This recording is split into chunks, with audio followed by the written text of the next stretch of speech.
Small companies have a very important role in being responsible. The idea behind CSR is something more strategic, something perhaps more related to your products, because the consumers are more aware as well. We have a lot of pressure for companies not to do any form of greenwashing or pinkwashing or woke washing, which is a quest for authentic brands. Hello, all, and welcome to another episode of Just Senator Marketing, Season 3, a podcast where we analyze a brand, a story, a campaign, an advert, but most of all things marketing. And today, it gives me immense pleasure to invite our guest, Dr. Francesca. She's a PhD in marketing, a senior lecturer in the University of Brighton, and most of all, mine and Andre's professor who taught us responsible marketing 2 years back. So thank you, Francesca, for joining us. It's super exciting to have you here and can't wait to talk about corporate social responsibility, the core of everything. Thank you very much, Prachi and Andre, to invite me. Thank you for having me. It's a pleasure to see you and it's a pleasure to be here. Thank you. So, Francesca, to go forward, just wanted to ask you about your journey as with regards to CSR. How did CSR happen? How did it become your passion and the subject that you teach with passion? Okay, so when I start working, my background is in advertising industries. I used to work in advertising. I did communications and advertising degree back in Brazil, and I started working in advertising agencies. And I felt the need to give something back. So we had some pro bono campaigns that I was involved. We used to work with some NGOs to do some kind of work that was looking at this area of being responsible as an agency. When back in 2003, I had the opportunity to come to the UK and do a master's degree in Brighton. And then I decided that I want to study how marketing for good. And there were some possibilities. So I did my work in cause-related marketing, but I was really interested in the bigger picture and how companies, in terms of corporations, could make a benefit to society via business, via marketing. So this is where my interests grow in terms of corporate social responsibility. I then went and did a PhD in the area. And then I did teach marketing, and then now I'm specialized in CSR. I do teach what I call now responsible marketing or marketing and responsibility for master students, but I used to teach also for undergraduate students as well.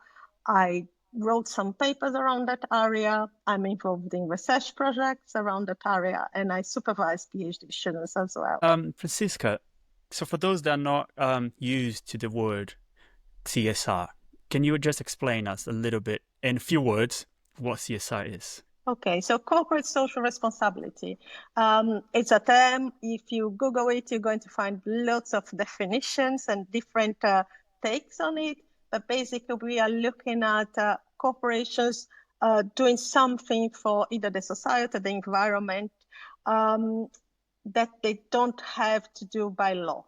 So things that they are not doing because they have to do, although they could be pressurized to be doing them, but it's not a mandatory thing for them to do.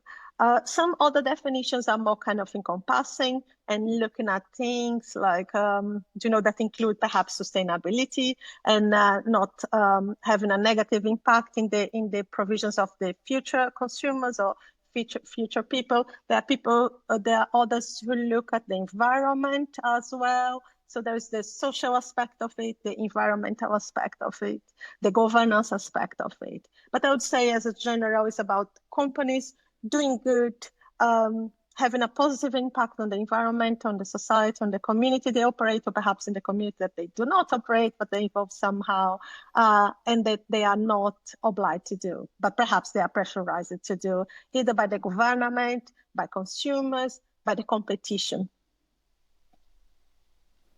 Okay, wow. Is this limited to large corporations, or sometimes small business, local business can also apply some CSR strategies to their business? No, it's not limited to big corporations, although perhaps we see a lot of what big corporations do, transnational corporations, because it's easier for us to recall. But in fact, the majority of business are small businesses, as you know, and they are very important because they have a direct impact in their community. And some argue that it's easier to be responsible in a smaller kind of a company, although of course it depends on the case. But yes, small companies have a very important role in being responsible and giving back to community. So, we recently did a podcast, I think it was last season, Andre, where we talked about Too Good To Go and, these brands who are more into sustainability, but are startups, as we just talked about. So, with that, we realized, Francesca, that consumer behavior is also shifting towards a more conscious, like, is this company into CSR? Is this company doing some initiatives? And is it sustainable? Is it not using fur, to give you the least example of everything? Like, so do you think that it's connected? Like, consumers also want the same, so the companies have to be transparent with what CSR activities they are doing? There's a lot to unpick on that question.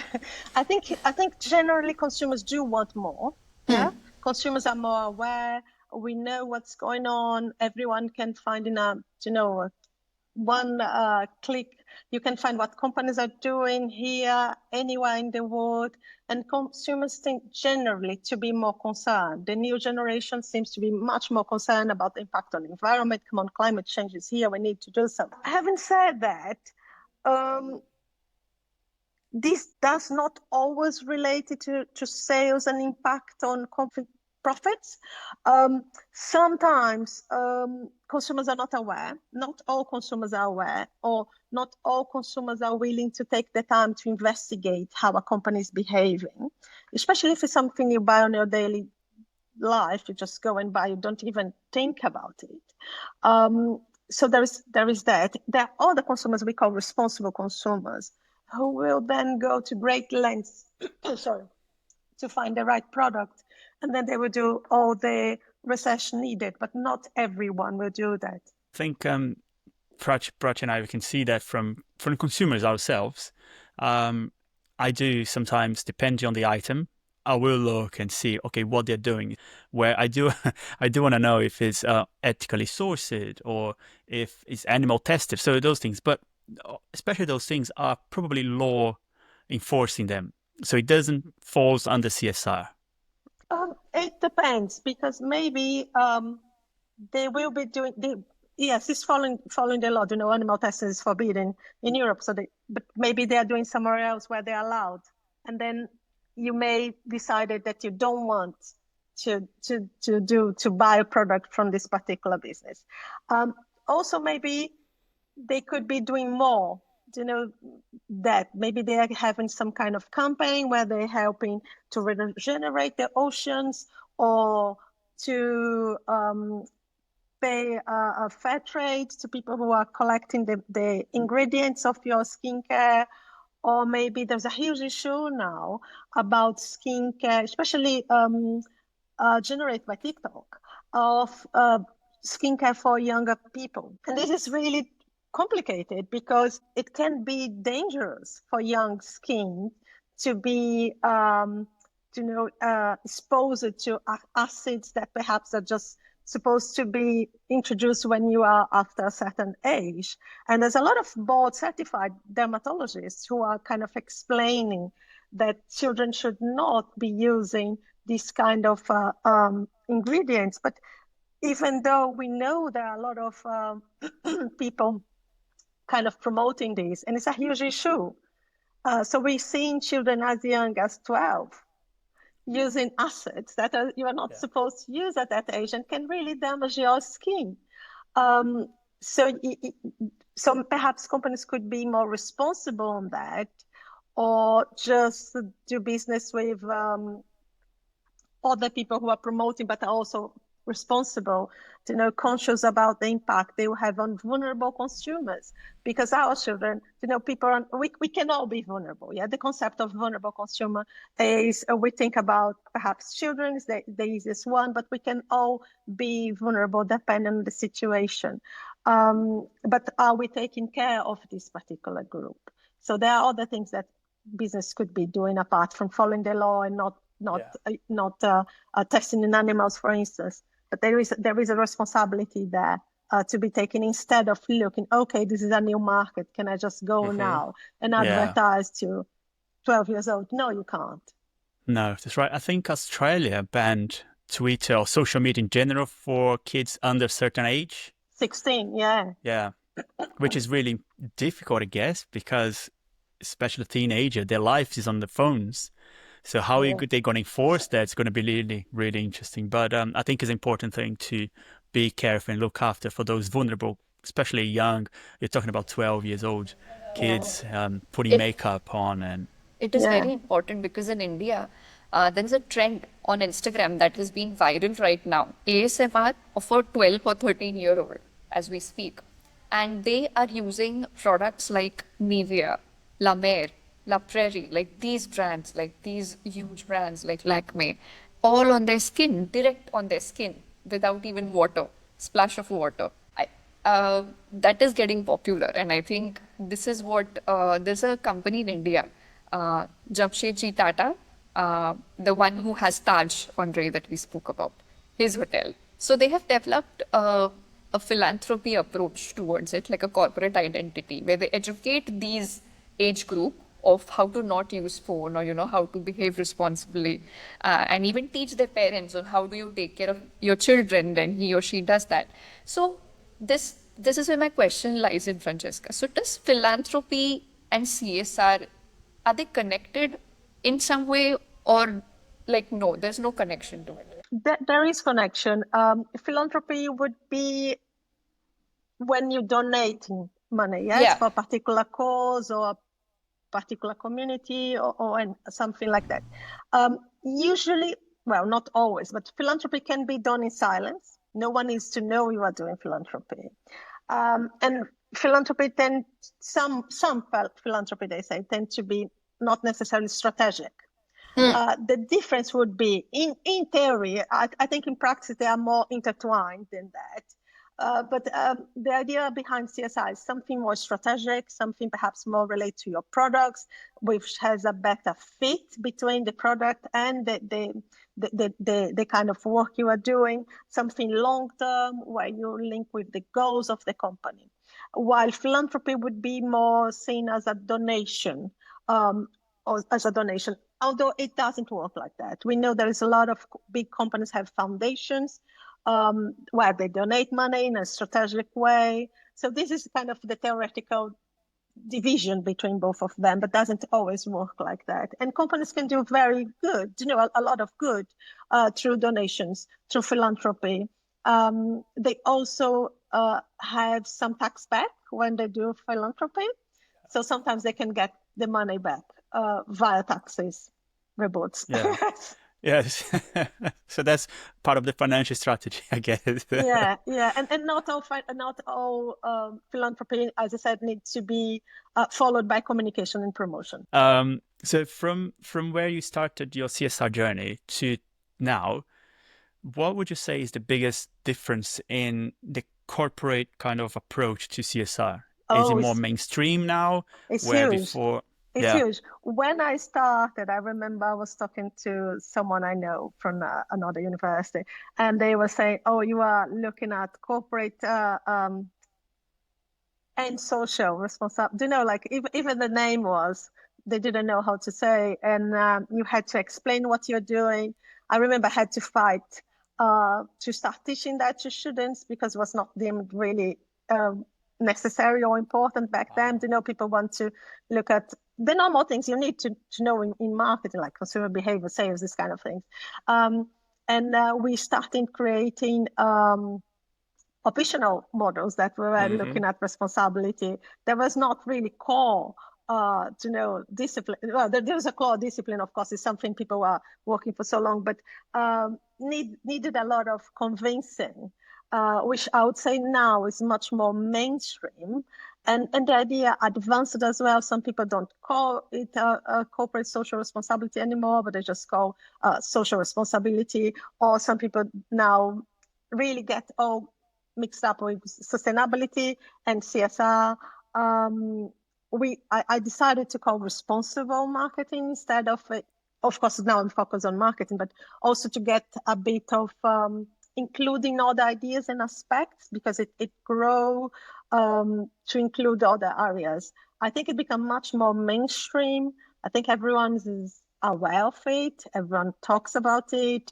You see all the business. I think companies even perhaps went beyond it. Yeah, the concept already went beyond it and become a little bit perhaps boring.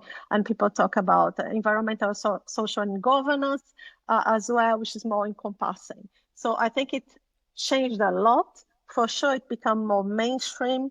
We can see, I think if we look at any big company, we see that they're doing something, they have an impact on something, and they're becoming more sophisticated, which is really important.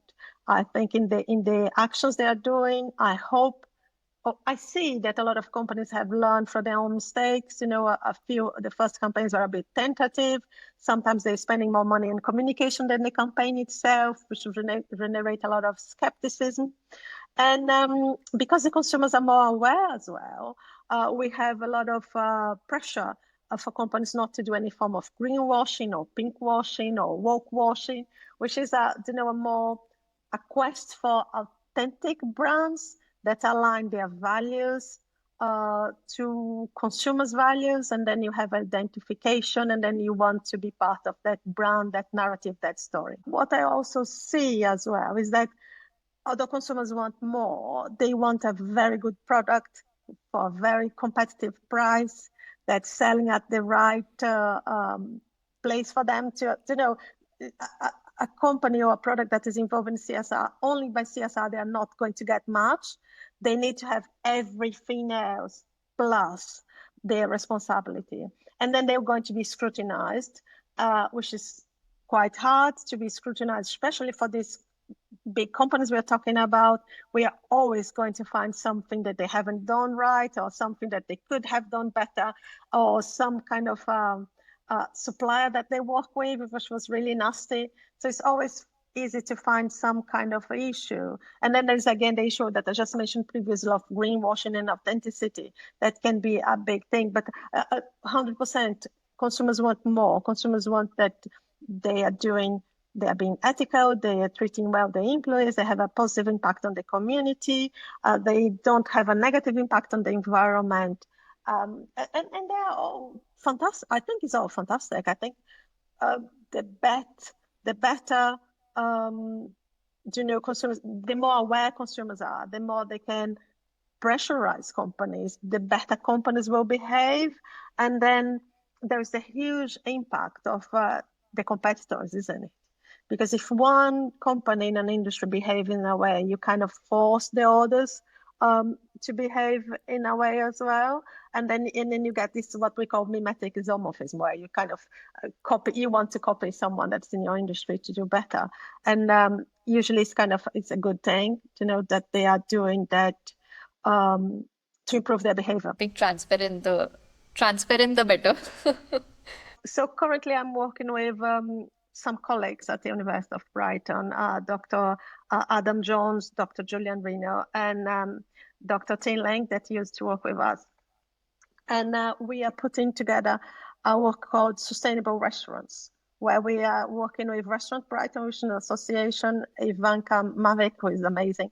And we create a kind of a checklist for these. So it's all independent business in Brighton, so we're not working with any chains. And then they take a look at this checklist and see how they could improve small things in their business. So it could be water consumption, the way they're treating their employees, the impact on the environment, where they're getting their material sources, and so on and so forth. And we create some case studies of some of these restaurants that are behaving really well, and then show to the other restaurants, the smaller things they could do. focus obviously on the impact on the environment and the impact on climate change and our world, but also trying to find the business case for behaving responsibly, that these restaurants could be saving money as well. Some of the actions that they could take could save money. So it's an interesting one where we get the industry to start to shift. Well, they are all very good. We are not making them to start their behavior. They are fantastic.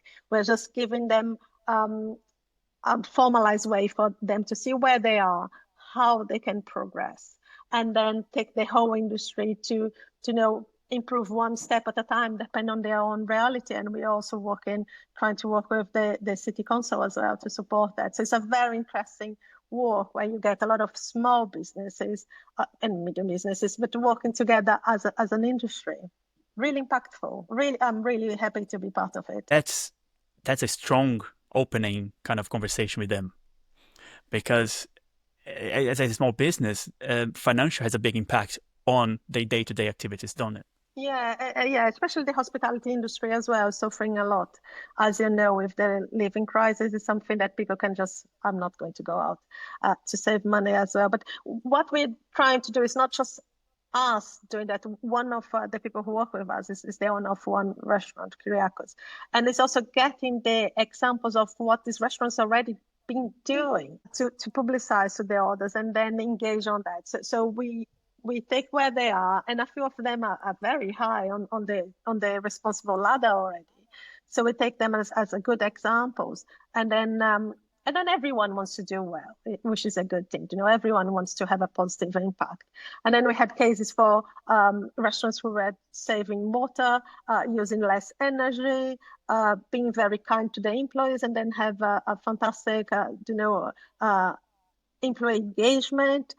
We had others that were looking at where they are getting their supplies from. And then because we could focus. There are many kind of rationales for a company to engage in a responsible kind of a behavior for sustainability or social responsibility. And then there are some companies who engage because they're pressurized, as we're talking about, the main companies, the big companies or the gray industries, like if you get the oil industry, banks industry, so on and so forth. They're pressurized. They have no way to go. There are other companies who have a visionary CEO or entrepreneur who has their own beliefs. Let's say Patagonia, or Tom's shows. I need to do this because it's part of the fabric of the company. But I don't see anything wrong in trying to get more companies to engage on it if we are focused on the economic impact that being sustainable could bring. And we could be talking about saving money directly, or sometimes saving money at a long term, which is kind of hard to sell, but you do a kind of investment here and you're going to save money in the future. Or we could also just say, maybe you're going to attract more customers. So I think the idea of using what we call the business case to attract or to try to engage business is a very powerful tool. And we shouldn't be ashamed of that, because I don't think for the recipient of the goodwill of a company or a small business, doesn't make any difference what kind of rationale why they're doing this. Maybe for us, studying it or looking at it for a more ethical way would be okay. What kind of why they want to do that. But for someone who is in the receiving end, I think doing a positive impact is doing a positive impact. It's very, very important. And if we can focus on the economic side, and there's nothing wrong with focus on the economic side, I think. They're businesses. So, the main aim is to survive, to make profit. So can we make profit in a responsible way? Correct. And I think what it's really important from these projects that you're talking to us is showing a small business as well that you can make a difference. Oh, yes. You can't just look the big, large corporations, but when you look for the small communities or your local area, yes, you can make a difference as well. You don't wait for them. You start your own initiative, if you like. Start doing in the house, helping your business to thrive. Like I said, you can be profitable, but in a responsible way. Exactly. Exactly. And working with their own employees is so good, so fantastic. Working with their own community. And it's really powerful, to work with these restaurants that are not chains. That they are the owners, that they are here, they're in Brighton, and it's really nice. As I said, really rewarding. It does have become a community, I think. Talking about CSR, people who are into it, they want to go into it, they've all become a Yeah. part of community, I think. Yeah, and you can then go bigger than that and look at the positive impact of businesses. The positive impact of business. So it goes beyond that. So we have so many issues going on, isn't it? When we look at the wars, when we look at climate change, when we look at poverty, it's so difficult. And these problems, we call them in marketing, in fact, wicked problems, as you know. So global challenges. So in order to address this, we'll need support from every single area. Governments are not going to do that by themselves. They need the civil society. They need businesses as well. They're so powerful.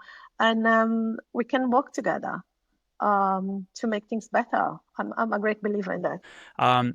Is there any inclusion, diversity projects that companies can use to, again, we're talking about obviously a restaurant, for example, that you can source ethically or you can treat your employees better. Do we have something like that? Yeah, we do. There's a big work on inclusion, diversity, equality. Um, I'm at the moment I'm finalizing editing a special issue of a journal of corporate communication on inclusive marketing, together with Professor Sunil Sahadev and Dr. Nadia Lonsdale. So we looked at a few people across the world who are doing research on how communication can be more inclusive, but marketing and business as well. So there's a whole issue on so many areas, isn't it? If you look back, and you don't need to look much longer, I remember I had a student back in, I think it was 2014, 15. So let's say less than 10 years ago, or 10 years ago, that was doing a work to see the representation of race in advertising. And it was so hard to find anything. And when we found, she was looking first for couples of from different ethnicities, and she couldn't find a single one. Which now you just need to turn your TV and it's there. And she found a lot of representation, very biased representation, where Black people would be only sports people, or Asian people would be only, the tech guys, and luxury aimed at this particular group, Prachi, at all. So all luxury advertisements that we look back then were direct or had only portraying white people. It did change a lot, in terms of the LGBT community. What you see now, much more mainstream, at least in the UK. Racial diversity, much more mainstream. What else that took longer, perhaps, but now we are seeing is the inclusion of disabilities. Probably it is the last barrier, I would say. But we are now seeing much more. I had another student who did a work with me. I think this one was 2018, and it was quite hard to find examples where they were portraying, marketing were targeting and portraying people with disability. But now again, it's more common. So we have a colleague that work here with us, Dr. Mandy Curtis, that she's responsible. She has a company that put together events, and she tried to do, I think she called mainstream inclusivity or mainstream inclusion, where the events that she arranges or she promotes, they include everyone. So the diversity becomes the norm, the mainstream, which is quite fascinating. And with the restaurants as well, we have one idea to kind of span the project and look at the inclusivity of disabled people in restaurants. Is it a safe place for them? For the neurodivergence, do we have a calm space? Do we have the menu in other forms that could be read?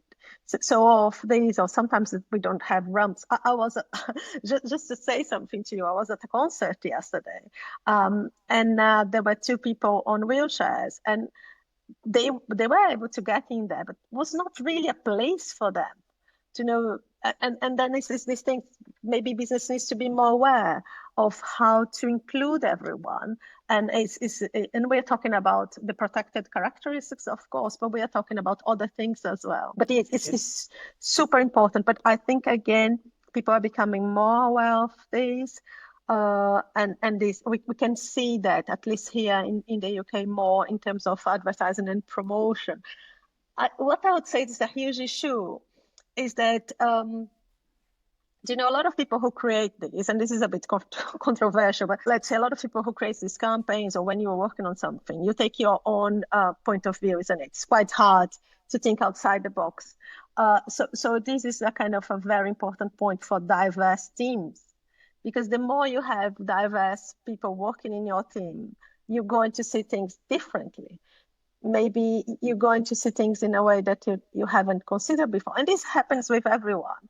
So it happens with me. I was doing a work, as I mentioned to you before, with Action Concert Together. It's part of Trust for Developing Communities that I do with a colleague, Sarah Cork, here at the University of Brighton. And we were trying to get people to do their concert screening. And then we went to see that some people who were a victim of violence really don't want to do this. And I never in a million years thought about that. And it's so simple. It's a basic thing, but it becomes much more traumatic. Or what you do, things that you don't consider. And it's not because you are not open or woke. It's just because sometimes if it's not your reality, if it's not your lived experience, you need sometimes some nudge to include that. So I think it's really important. It's the richness of having diverse teams, the richness of including diverse voices, the richness of looking at people that are different from you, whatever you are, that could come with other ideas. Because we think the way we think, and we think this is normal, but it's normal for you. That's right. Yeah. I really, really like the idea that you said you're working with the restaurants to create the menu in a different format. And that's just a simple thing that you can do. It won't cost you thousands to develop a new menu, but for that person that needs the extra or the normal menu can't work for them, it means everything for them. And thinking on a business perspective, you're going to have a loyal customer.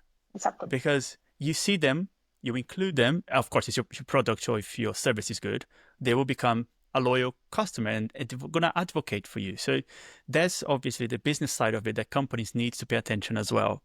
Yeah, and the power of inclusion, isn't it? Because it's so hard when you don't see yourselves on whatever's being, I'm talking about communication here, it could be marketing. When you feel like this is not directed to me, they're not talking to me, I'm not represented in there, why should I go? Why do I belong? I remember a colleague of mine saying that the first time she saw a brown woman in a luxury cosmetic brand, she really identified, she was like, wow, now it's for me.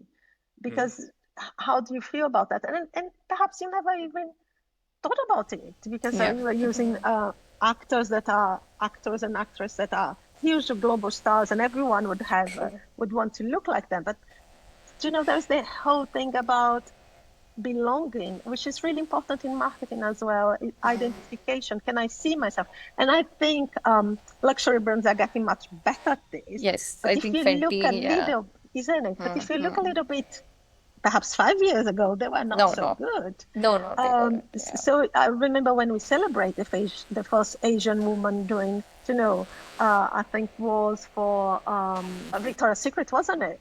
So Victoria's Secret, Fenty Beauty, they are like, they introduced everything, was Rihanna herself launched the brand. So, But before, and even these smaller things about, is this a place where I belong? Is this a place that I can go? And it would be the same for, people from protected characteristics, maybe people with disabilities, would they account for me? But I think even for me, I would say, okay, why should I go there? Maybe they don't have anything for a woman who looks like me. Could we also have, for example, language barriers, Francisca, as a way of including people? Yeah. We also have language barriers the way we speak, and also especially I think here, if you think about the NHS in the UK, they're quite good at that, aren't they? They kind of translate everything. But then, and you can have chaperones if you go to see the doctor. But it's kind of it's a difficult thing. You need to arrange. Sometimes you don't have a translator. So for certain services, it's quite difficult. I have to say that I went to a restaurant. It was my husband's birthday on Monday, and I was looking at the menu, and at the end of the menu there was a kind of something for you to scan if you want to see the menu in Chinese. And I thought this was fantastic. They must have a lot of Chinese clients, and it would be quite strange for a restaurant to have English and actually that's not a Chinese restaurant to have the menu in both languages, but it's there. So if you go there, and I'm sure this has to do with their audience, but smaller things. It's just just a code at the end, and you scan it, and then you have your menu in Chinese. So I thought this is fantastic. It was kind of a nice restaurant, and I thought maybe they should have a lot of Chinese clients coming here. And instead of offering another one, like the different one, then they could just be the techie one, the technological one. You just go scan and then you have it over there. Before I go, one thing that I think is important on this area of responsibility that we didn't mention was AI. I think it's very important that we try to use it responsibly because it's quite hard, but we need to learn. I think the first thing is we need to try, we need to use it in our lives before we use it professionally as well. We need to get familiar with it. It provides us with, fantastic time saving and much better than us at so many things and quicker, but also a lot of challenges, a lot of issues, especially regarding diversity that we talked about. Inclusion tends to appear of a very right-wing kind of American majority of population positions. So we need to take it with a pinch of salt. I think we need a lot of experience to be able to go through what they are giving to us and see if this is pertinent or not, interesting or not, if we want to use it or not. But I think it's a huge challenge in front of us. It changes everything, in fact. And it would have huge repercussions for responsibility and ethical issues regarding marketing and the way we portray, the way we do business. So I think there's a lot of interesting and challenging developments ahead of us. I'm doing some research on it, as I talked to you before, with students and with experts in the area. It's fascinating. It sometimes can be really scary. There's a lovely book, Nexus, but it's fantastic that talks about it. But yeah, if I could give you one piece of advice, would be familiarize yourselves with it as much as you can. Be critical, as ever, which is for everything. As you remember from me being your lecturer, I'm here now lecturing you. Sorry. It will bring a lot of challenges. It's interesting to look. It's interesting to look at the issue of IP, diversity, what kind of mainstream information we are going to be given, but offers a lot of opportunities as well. As a business, should I be transparent about using AI or not? Yes. Yes, you should. I did ask that question to my respondents, so I'm going to give you a snapshot of what I got, yeah? Not everyone does it. Not everyone tells. My first insight would say bigger companies tend to say smaller companies depends. But what was found in the research is that clients want you to use AI. So it could be, in fact, a good thing for you to tell them use AI, or you could ask them, do you prefer me to use AI or not? And then you could say, this is where we go with AI. Because I think AI doesn't take the necessity of you. You don't become obsolete because you're working with AI. You just become better.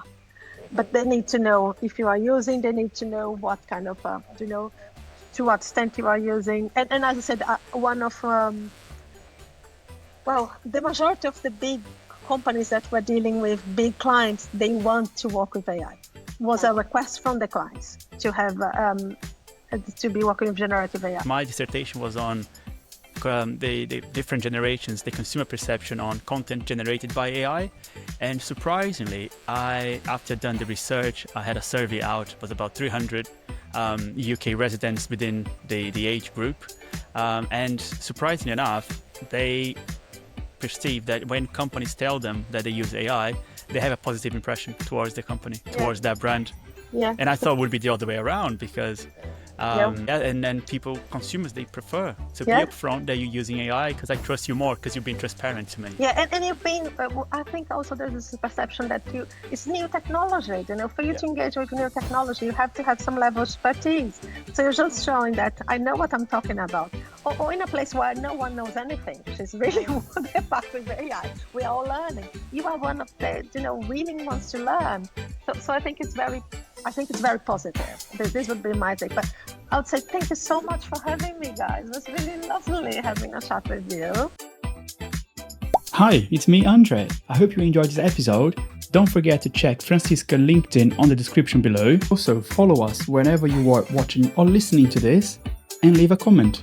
See you again in 2 weeks. Bye.